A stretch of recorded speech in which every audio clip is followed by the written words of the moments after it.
Hello, everybody. Welcome to what feels like the bleak midwinter at the moment, because it's supposed to be May, but I don't know about you, Chris, but I've still got my winter woolies on. It's a really odd season, and Mm. I had a fantastic observation in my garden today, a first ever, and it just shows you how desperate things are. Because I just happened to be looking out the front window, and the sparrows were feeding, and there was a couple of starlings there, and then suddenly I heard a massive alarm call. I thought, aye, here we go, sparrowhawk coming in, and then something flashed in at about 90 miles an hour, and you never guess what it was. Go on, guess. A buzzard. No, another one. Red kite. No, it was a hobby. A hobby. Exactly. It actually came. Falco subutio.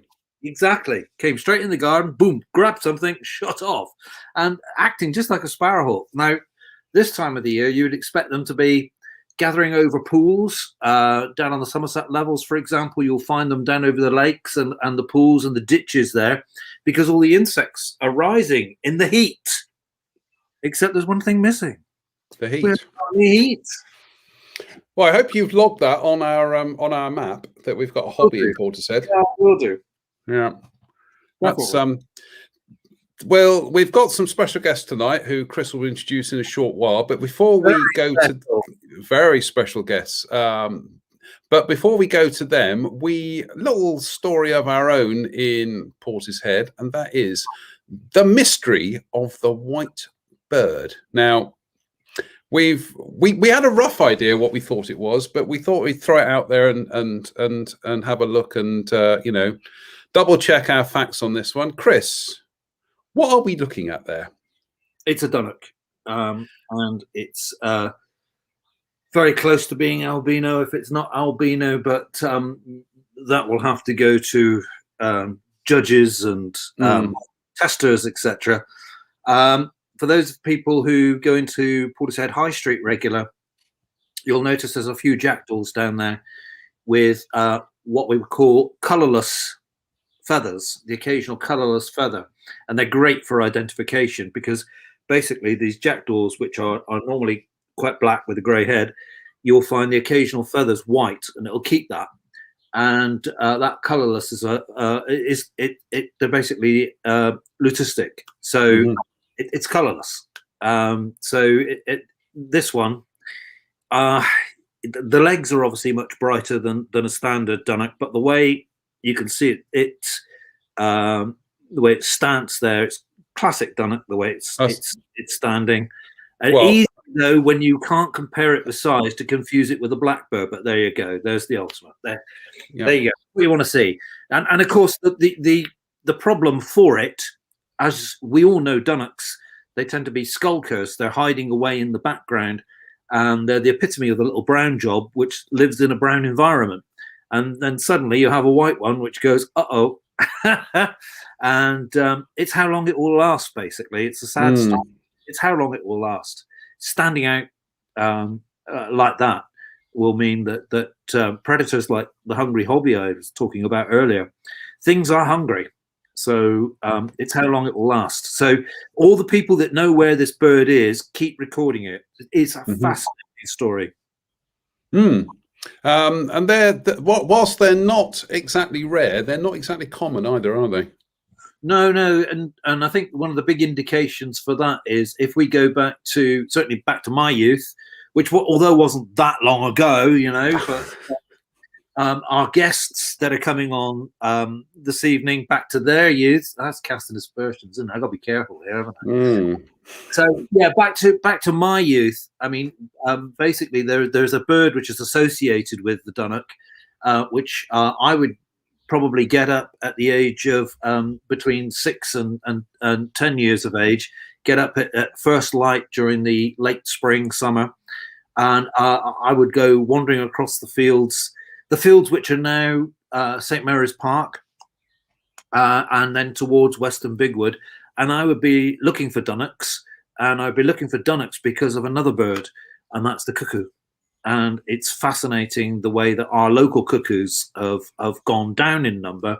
since the Dunnocks have gone down in number. And of course, that's not the complete story by any means, because if you go up to the Great Glens of Scotland, you travel through the Great Glens, you'll hear cuckoos absolutely everywhere.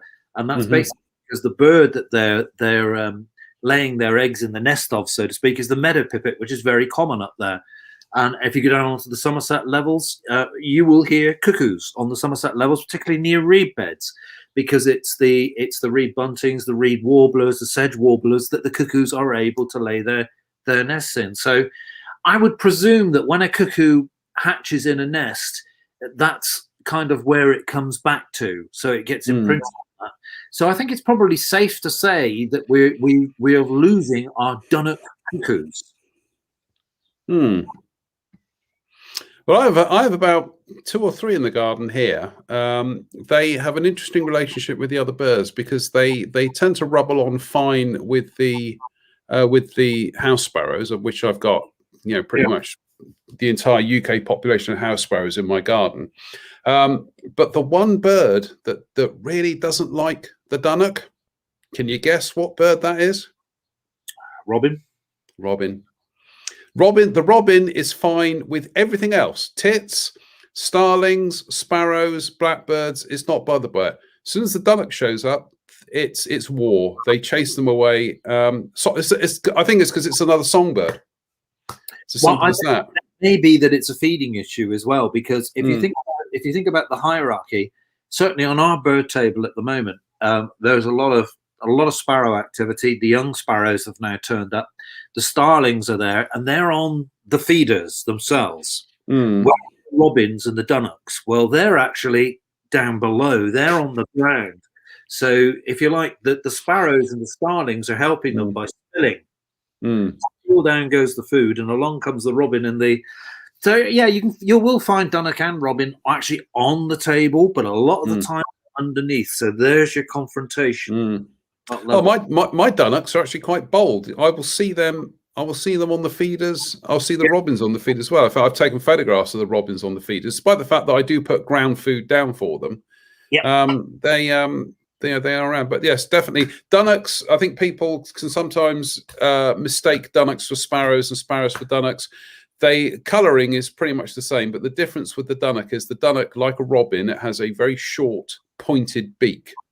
So if you see a little brown bird with a dark pointed beak, you have seen a Dunnock. If it's got more of a kind of a curved finch beak, then it's either a male. Well, it's either a female house sparrow. You can't mistake a male house sparrow for a Dunnock. But so there you go. There's our albino Dunnock. We'll be keeping an eye on him. We'll probably run a competition to get it named as well.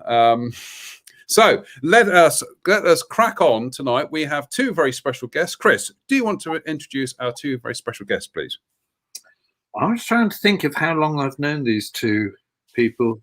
They are basically, I'm introducing 2 people that have been incredibly iconic and creative, and they are the epitome of people who have made a difference. Who have made a difference already, people who are still making a difference, and people that will go on making a difference.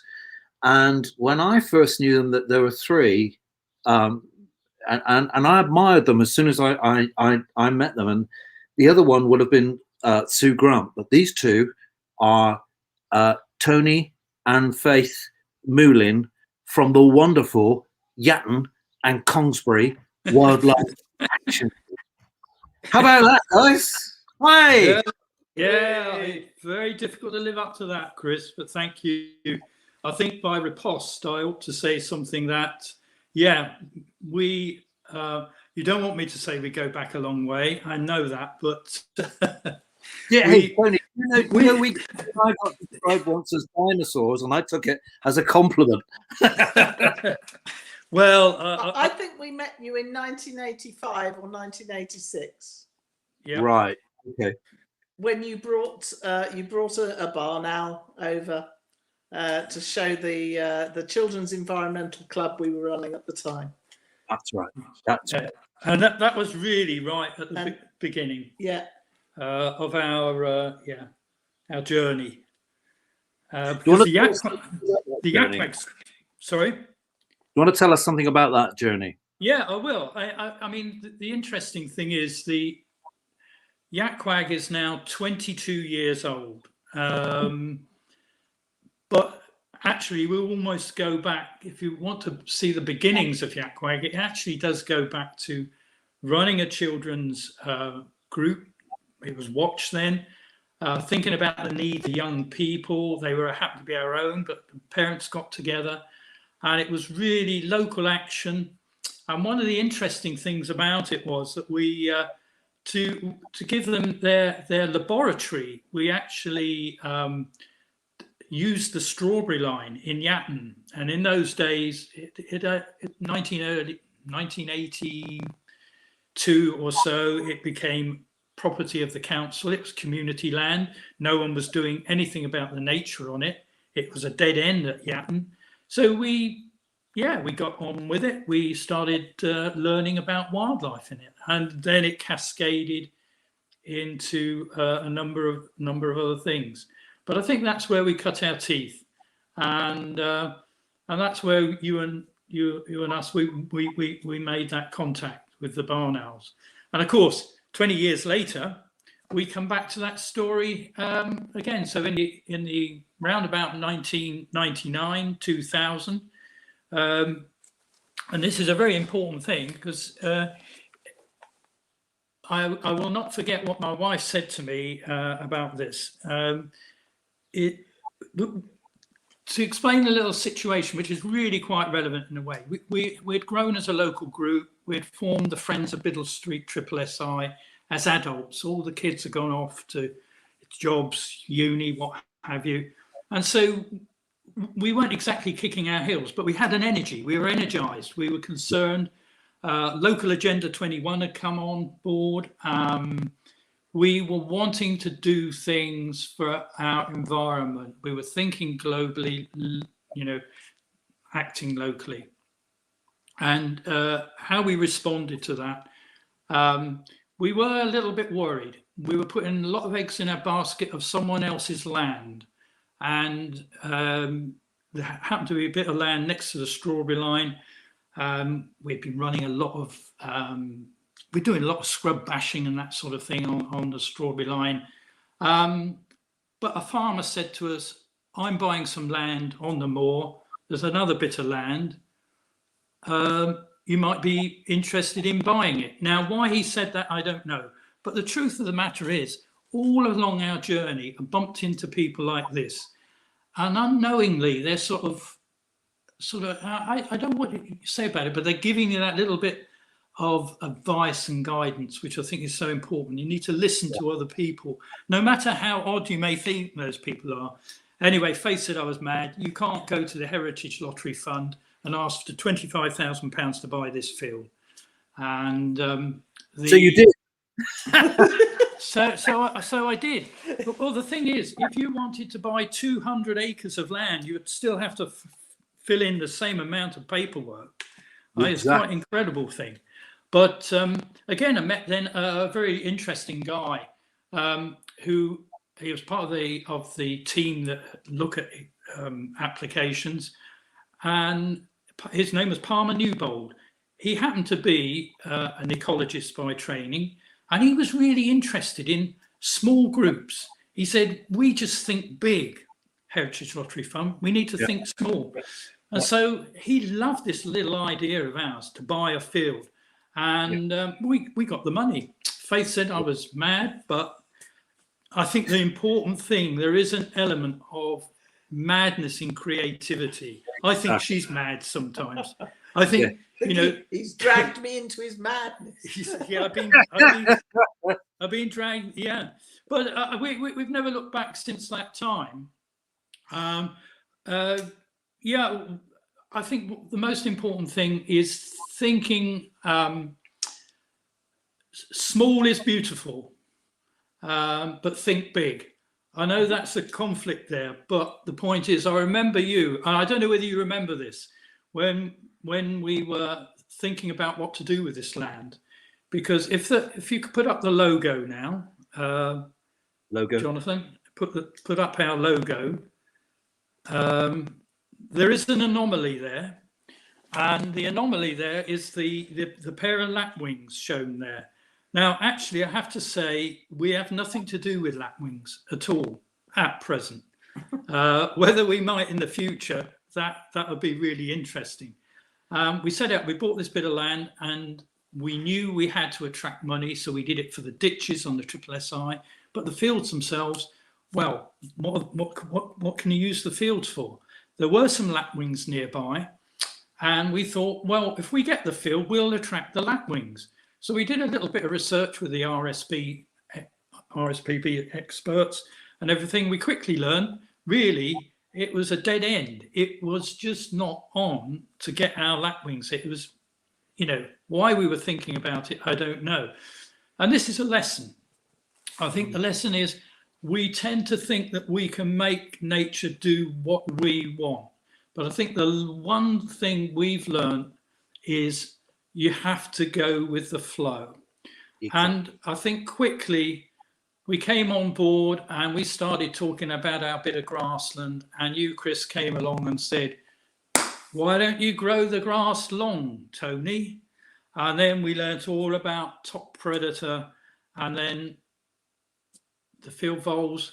We were actually farming field voles. We'd never seen so many field voles in our life. And every farmer that came on the land to see the way we were managing it, because basically we had one field, 10 acres.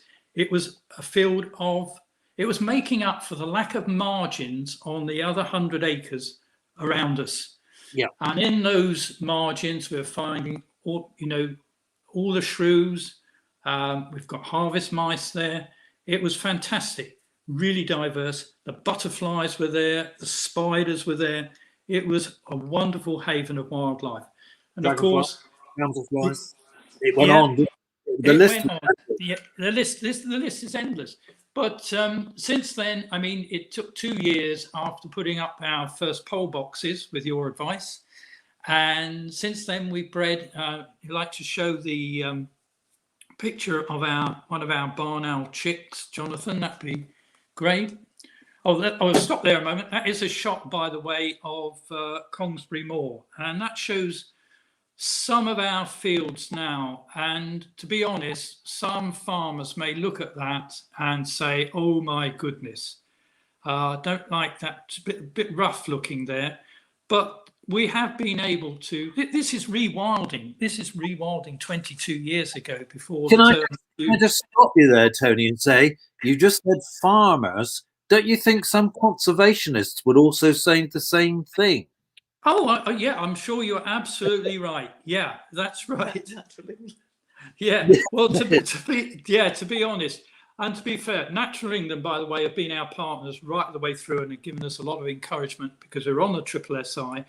But I'm hoping that the new elms and where we're going forward will start to recognise how diverse one's approaches must be made, and they must be made on local knowledge. So if I want to grow some rush in a particular ditch, it may be there for the benefit of the whole ecosystem there, and not just looking at it in small bits. Like, you must keep the grass within this such a height.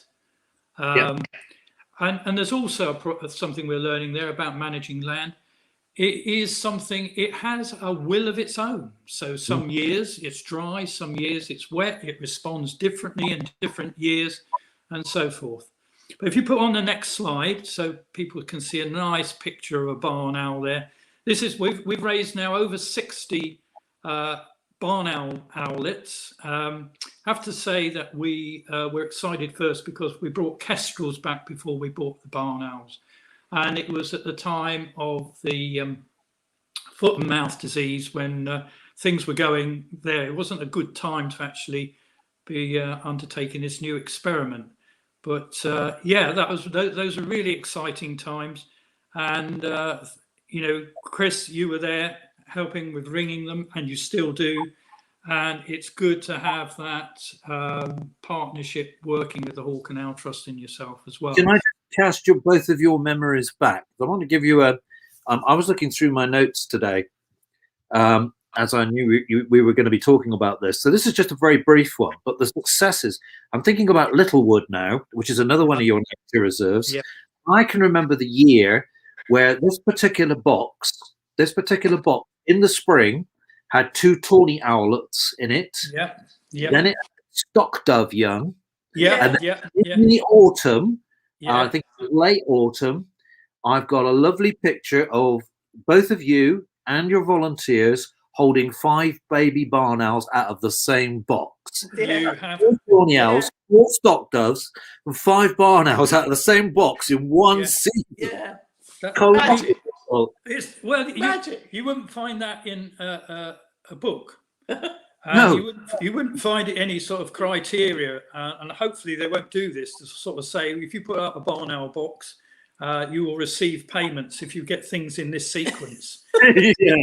Because you can't do that. You can't do that at all. But it just shows, I think, that moment, amongst some others as well, because that may have been the year when we actually had 3 broods of barn owl. If it wasn't that year, it was that year. It was that year. We had 3 broods of barn owl. We had 1 in Colmsbury, either side of the village of Yatton. We had a pair, and then out on Kenmore we had a pair. What a bumper year. That was fantastic. And there weren't very many places or organisations that could really turn around the size we were and say, oh, well, we've actually got 3 successful breeding pairs of barn owls on our 10 fields and 1 bit of woodland. Yeah. And that was really, really exciting. We weren't thinking big.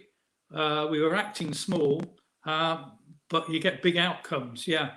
But I don't know, do you remember too, when we first set up, and this is one point I was going to make about being big, you were seeing what we were succeeding at, and you were saying, why don't you set up a North Somerset Wildlife Trust? And we resisted that. We resisted your comments on that. And I think something I was going to say a little bit later about that. I think that is a sort of desire we actually have. We want other people to share in success. We want them to be able to do what we've done. And what's the way of doing this? Make it bigger. But someone rang me up recently from Winscombe, a person who was really keen on doing a yak wag, and she said, "Could yak wag?" I put them on to you, Tony. You did, yes. And a very enthusiastic person, and there are other people there. And so she said, well, can you come and do it for us? And that is the key thing about local action. It has to be done by people embedded in their communities. Yeah. And I think this is maybe the time to say something about, we can be disappointed in our people in government and NGOs and everything else. We have something that is actually different. One of the first ingredients is, yes, local knowledge, but it is also continuity. No matter how good or bad an NGO is, local government, other agencies working for nature conservation, we're the people on the spot, and we have that very thing that's very special too, which is ownership and commitment of our local places. And we also have a better sense of place. And the work you're doing, for example, with iNature, finding out your baseline for data, of biodiversity data, I think that's really critical. And we've got a few more things to show you. Well, I think as you've touched on local issues there. I mean, I'm very keen, as you well know, that that ground up approach in nature conservation is, I feel, that way forward, not that top down. This is what you're going to do. Yep. Ground up, and I think North Somerset at the moment, there are new groups forming all the time, and they're coming on the back of obviously the brilliant work that Yakwag has done, but we're getting, while Portishead is getting calls from groups asking how to set up, and Winscombe was one of those. But there's also there's a new group now at Bleeden. There's groups setting up in other areas around. Nelsey's got quite a few groups, if I'm correct, which are actually functioning either as park base or as area base or as reserve base. So and I think at the end of this, what I want you to do is tell everybody out there also about the umbrella that goes around this, because there is a very loose umbrella. Anyway, I'm going to hand back to you, Tony. Go. Yeah, good. Well, we'll pick up the story then. I mean, this is a big story, so we've got to condense it, but we'll try and draw out those sort of essentials. On the theme, small is beautiful and little is big. Littlewood is a good example of this. We bought this bit of wood in 2003. It's on Tickenham, Nailsea and Ken SSI. It's about 0.5 kilometre long, and it's 20 meters at most wide. It's not very wide. I would love to have shown you. I've got some drone shots of it, and maybe that's something we could show you. Do another thing about all the drone shots around the area, just to see how our habitats link up. But this is the biggest bit of alderwood in North Somerset, as far as I'm aware. Yeah. And it's a plantation, but it goes back to the 1820s. But there are old trees there. You can find some gorse there. So and we've even discovered a rare beetle there that the only record nearest to this is on Shatwick Heath. Because any of you have gone to Shatwick Heath, you'll notice the heathland goes with the reserve there. Although it's wetland, you have heathland as well. And any of you have gone to go around the back of Nailsea there by the blue flame, occasionally you will see a bit of gorse. And we found these areas of gorse where the farmer had burnt areas of the wood. But the fantastic thing about this bit of woodland is when we bought it, it was being shunned. It was shunned for being too small by the Avon Wildlife Trust. It was even shunned as a paintball site, and even it was shunned by people who wanted to rear on birds for shooting. And we got hold of this bit of land. That's a story in itself. But what it showed, the one reason why we decided to buy it, we did actually do a Heritage Lottery Fund bid for this. But unfortunately, the formula that worked failed because the land doesn't fetch a lot of money. It should, it should receive a lot more, or cost a lot more actually. To buy, really, because I think people are now sort of beginning to buy it as sort of for recreational use. But the thing about the bit of wood was that we noticed on the radio tracking for the Greater Horseshoe Bat being undertaken by Natural England, there was a tantalising line, a flight line for the Greater Horseshoe Bat that went out through Backwell, out from Kingswood, and it went towards the wood and stopped. And for about 12 years, we never knew whether Greater Horseshoe Bats were using it until we started up a bat project. And then we actually discovered it wasn't only the Greater Horseshoe Bat, it was the Lesser Horseshoe Bat and another 10 species of bat that were actually using that bit of isolated woodland on the moor. So we've now got another dimension of understanding about the importance of this woodland. It's important for bats, important also for birds, in many different species of bird appear there. We've had woodcock there. What else we had breeding there? If I remember rightly, regular tree creepers and Can I just stop you there, Tony? I mean, this is across the great open moors from the Tickenham. Yeah. Yes, that's right. Yes, all the way to the Mendips, and yes. and this was a point that I made when we had the North Somerset consultation. There's not enough of these wetter woodlands down on the lower areas. Yep. Well, and the problem, Chris, is that it's in the 20 years we've had it, 18 years since we bought the wood, it's dried out. Yeah. The water levels are so low on the moor now. What do you put that down to, Faith? What do I put it down to? The internal drainage board. Don't hold back, Faith. Don't hold back. She won't hold back. I mean, there are some other complications with this, of course. It is about the design.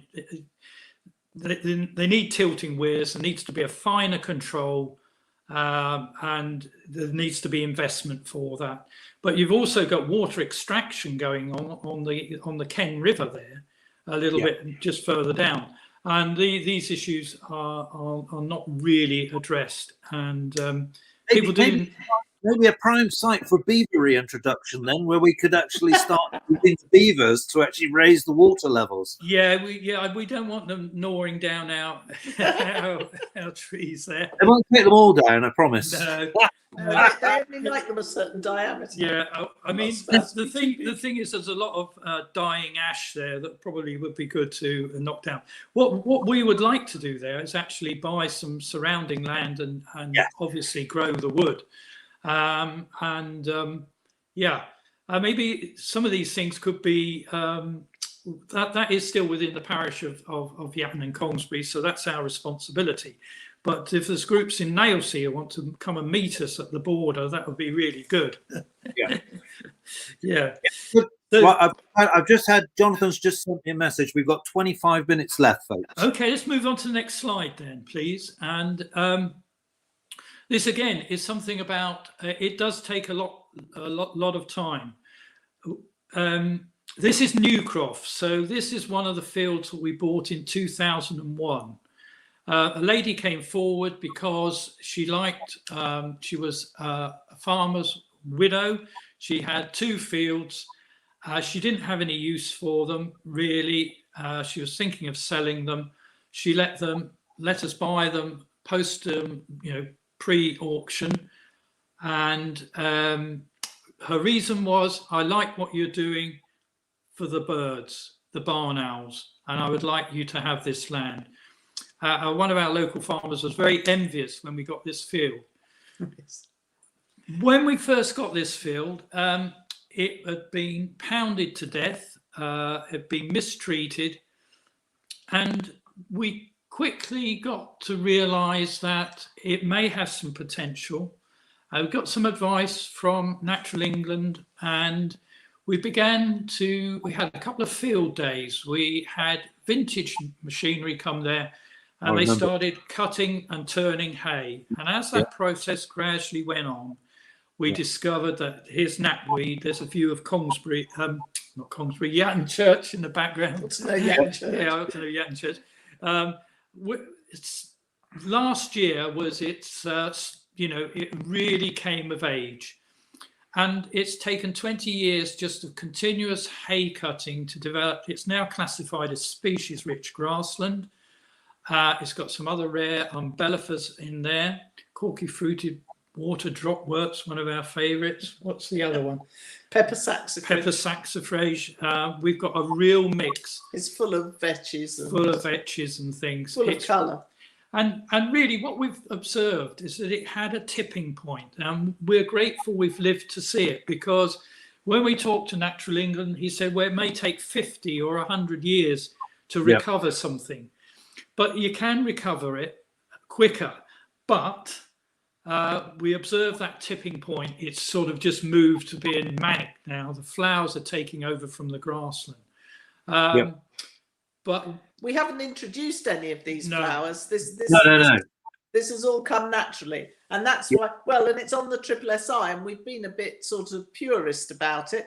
We haven't wanted to introduce anything. We wanted to see what nature could do. And obviously, it is quite amazing. It's quite amazing. That's already in the seed bank. Yeah. Already in the seed bank, which is what a lot of people are saying, isn't it? Yeah. So we're pleased with that. If we go on to the next story, So this is a similar sort of story. In 2006, a local resident who had their own private nature reserve sold us 2 of his best fields, and by that these are special fields. These are remnants of the peat, and it's very interesting, the geology. It's not total 100% peat, but it's working that way. It's peat layer on top of sort of fertile other fertile soils, but it's a wonderful carbon sink, if nothing else. Yeah. When we bought it, and they gave us a bit of a discount because they were very keen that we have these 2 fields. The owner was chairman of the local horticultural society. He knew his plants. He had done some very useful plantings in the 2 fields. But the one thing that was original there, and they said, we've got 12 marsh marigold plants, and they've been there for a long time. And I think they were giving us the nod and the wink. Please look after these plants. Yeah. We've now got 99 or 100 at the last count I made. But the most exciting thing about this is you can't really clearly see there that these are growing in the gripe. And all around this area, there would have been acres and acres of fields like this. Yep. The marsh marigold would have been in acres and acres of land. This is a little museum piece. Yeah. When I was talking to, we had a botanist from Avon Wildlife Trust come down year before last. I sort of underplayed it a bit. I said, you won't find a field anywhere near 20 miles radius or anything with anything like this. And she said, well, you might as well add 50 miles onto that. Yeah. And that for us has excited us. It's also excited us in the way, it's sad, it's a sort of, whereas Newcroft is not too dry, this has got some of the problems that Littlewood has, and it is drying out a little bit. We have tried ways to irrigate it, but we do need to have these water levels penned up for longer, so that we can get our irrigation going. But the thing about it is, it is something very special. And again, I'd like to show you some drone shots of that. But what has also happened there, if you go on to the next slide, hopefully, Jonathan, you have, When we first, this is yellow loosestrife. Do you want to say something about it? You say something, Faith, about yellow loosestrife. Oh, Faith.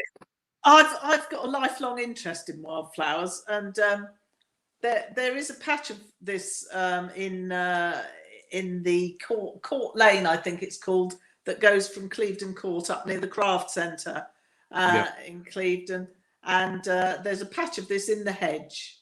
And really, that was the only place I knew it from. I mean, I'm used to looking for flowers. I see flowers, So I knew it was a rare plant. I knew it was something we didn't see other places.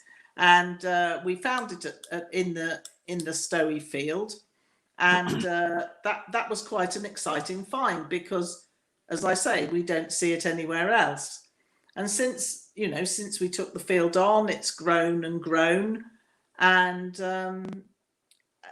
Tony, reading a bee book or something, came to know that there is such a thing as the yellow loosestrife bee. And because of lockdown, we were a bit, we weren't doing the usual things. We were a bit, no, I can't say bored. We're never bored, but we had a bit more time than usual. So we couldn't see family, that's why. And so he said, we're going to go and look for the yellow loosestrife bee. Well, I thought he was mad again, It was just the same scenario. Well, you're mad, It's a rare bee, should explain that. It is a very rare bee. Come on, cut the chase. Did you find it? Oh my goodness. Yes. There it is. There it is. On the side of the field when he was taking photographs of this bee. We had to get it confirmed afterwards, obviously, because we don't know bees. There are 250 species of bees. So, you know, it's a tiny little thing. But it depends entirely on the yellow loosestrife flower. Can I tell you a quick story about yellow loosestrife? Very. I've got yellow loosestrife spreading itself like wildfire in my front garden. Do you know how it got there? You know how it got there?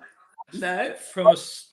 You know how long I spend in the summer on the Somerset levels? Yeah, that's right. I was just going to say. Yeah. So before I came into the house, whilst I had just entered through the gate, Emma would say, "Don't you bring those darn socks in here. You shake them off out there." So I did. Yeah. Years later, we've got masses of yellow loosestrife. Yeah. Wow. Yeah, and that's brilliant. Good. Well, you might get the bee then, Chris. Exactly. Well, I'll be looking for it this year now. But I mean, the thing is, we're on the Somerset levels. It's still not a frequently seen plant, though. No. Where you were, there was lots of it, and of course, to get the nest sites, I was walking straight through it. Yeah. I mean, it's. I mean, the thing about this is that this field had a continuity of management. This is one of the things. The guy who sold it to us had it for about 17 years. When he told me that it had regular, it hadn't had heavy grazing. It was primarily just cut for hay. And when I talked to some other local people, there was one farmer I spoke to who remembered it being cut for hay in the 1950s. It had that continuity of management with it. And the thing about this yellow loosestrife plant is, if you read the books about it, and Faith read the 1912 Atlas for Plants of Bristol, talks about it in very few places. It mentions Yatton actually being a stronghold. It's in all of our fields, no other fields, but it appears on the ditch edges of all our fields. But now it's creeping into the field.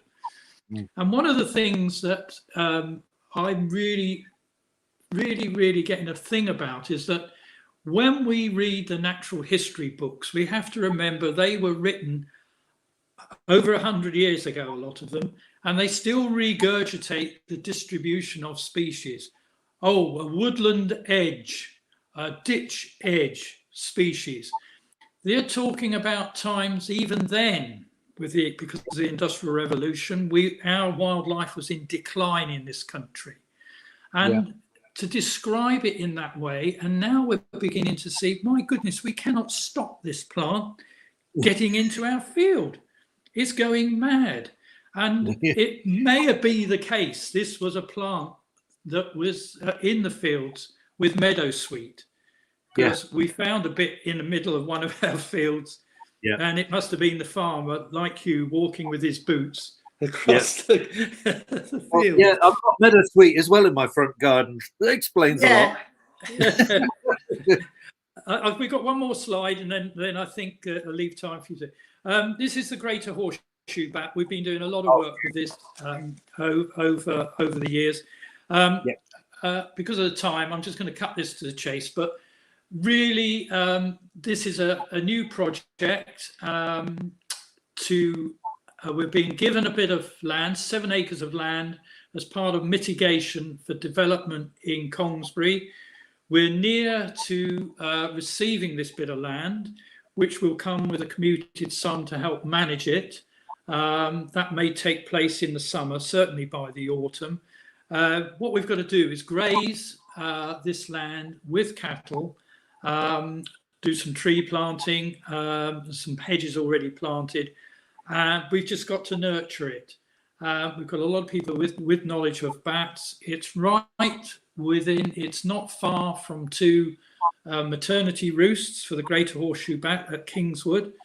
The thing about this I want to say is that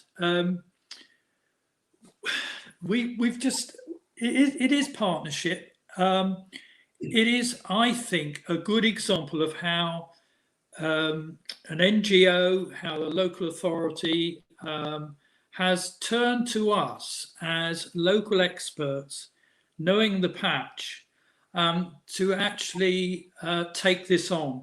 And I think this could be a model again. But the thing is, we, the local community, or representatives of the local community, in perpetuity, this is a forever thing, we can nurture that heritage, and hopefully it'll be there for the greater horseshoe bats in the future. And may I add also for the other things we've talked about tonight as well. So that's the story in a nutshell. We'll hand over to you. Well, can I just say, as we bring Jonathan back, can I just say that obviously, Faith, could you give a very quick, because one of your brilliant specialities is how to make a wildlife garden. Can you do it in about 2 minutes? Because we've got a lot of people in Portishead listening who really want to help, really want to make a more wilder garden. What would be your tips? Well, it's gardening with nature instead of trying to control nature. So you can go with the flow a bit, as we've said, and it doesn't mean you've got to have a wilderness for it to be good for nature. And in fact, many people, they're worried about it becoming too untidy. But so long as you're happy to leave some areas to have long grass, I don't know when the notion ever came about that long grass was untidy. I can't really understand how that's happened, that people think long grass is untidy when all it is the grass flowering. But you can have those areas without having to go the whole hog, and you will find that the benefits of watching the wonderful things that happen, like David Attenborough in your garden, that it far outweighs the beauty of having stripes in your lawn or something. Those moments you get to spend with wildlife just when you pop out to see to the washing or something, that will far outweigh being tired. We've got a question here from Samson Huntley. It says, "Evening, interesting conservation effort you have here. Is there any plans in planting oxygenating? Get my teeth in. Is there any plans in planting oxygenating species?" So, Yakwag, do you have any plans to plant oxygenating species? Well, the interesting thing, first, what I would say is there is a lot of focus on planting at the moment, planting all sorts of things. One of the most important things, when we're looking at, for example, Stowy with a yellow loosestrife, is to appreciate how well managed, and by managed, that means unmanaged, if you get my gist on this. It's not about necessarily doing something, but if you can manage your grassland, particularly wetlands, in an appropriate way, if the aim is to absorb carbon dioxide, then wetlands are probably, if you do the work on this in terms of working out by the time your trees are old enough to absorb all the energy in planting them and so forth, grassland is a very quick way, a natural way of growing plants and absorbing carbon dioxide. And the thing about it, of course, it's about the soil structure. There is a caveat to this, and for wetlands, that is, they must remain wet. You've got to use that as part of the formula. Of course, what's man done? We have internal drainage boards. The drainage, they've got a duty of care to biodiversity, and I don't think when I use farmers, I know good farmers, so it's not. But the thing is, the whole idea of our rean and ditch system, which covers a large part of North Somerset, is also about irrigation, not drainage, irrigation to help plants grow. So planting of trees, we have planted an orchard recently because, to cut a long story short, next door to the one of our reserves, and we've got a small field, very difficult to know what to do with it. It's next door to a development site where they're proposing to develop on an orchard. Yatton has a history of tradition of orchards. So we decided, and this particular orchard had a nationally scarce, rare fungi, a tooth fungus. And so we thought, well, what we'll do, we'll have a little orchard. We planted 14 trees of local specialities, old traditional ones, and we're going to make it a receptor site for this fungus in the future. That is the plan. So that's one example of planting. We will be doing some planting on Cobthorne, our new reserve, because greater horseshoe bats do like high orchards. So we will be doing an orchard planting there, and there will be some other specimen trees or standard trees to create like a wood pasture effect.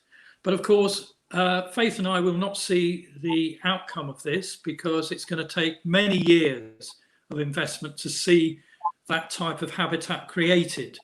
But I think when plantings are done, you always need to have a plan. And we've thought long and hard about this 7 acres and what planting should be put on there. We know we need small fields because the bats feed 10 meters. This is an interesting thing. Greater horseshoe bats feed within 10 meters of the hedge line. Why is that? Because the hedge line is more likely to have more diversity in terms of insects and everything else. Same old story. It's very straightforward. So, and the best hedge lines are those which are wide and which are tall. So that will naturally take place in conjunction with the grazing of the grassland and how we manage that. So I think there has to be a purpose. If someone has got a bit of land and they've researched it well, it would be better to say, let's shortcut this and let's create a bit of wood pasture because there is a need for wood pasture for all sorts of species that we know about. We need these plans. Willy-nilly planting of trees, I think it's got to be part of a broader plan. That's all I would say. Is that answering the question, or is that digressing? I think that's a very, very good answer, and I think you've certainly you're ploughing ahead with something that we're desperate to try and see more of in Portishead, and that's more orchards. There used to be quite a variety and a breadth of orchards in Portishead. Over the decades, they've all disappeared. There are small pockets of them in the town, but when you think about it, we, apart from Pill, we are the most northerly part of Somerset. We are almost right on the edge of the River Avon. Beyond there is Gloucestershire, and there be dragons. But we're part of Somerset. We should have orchards.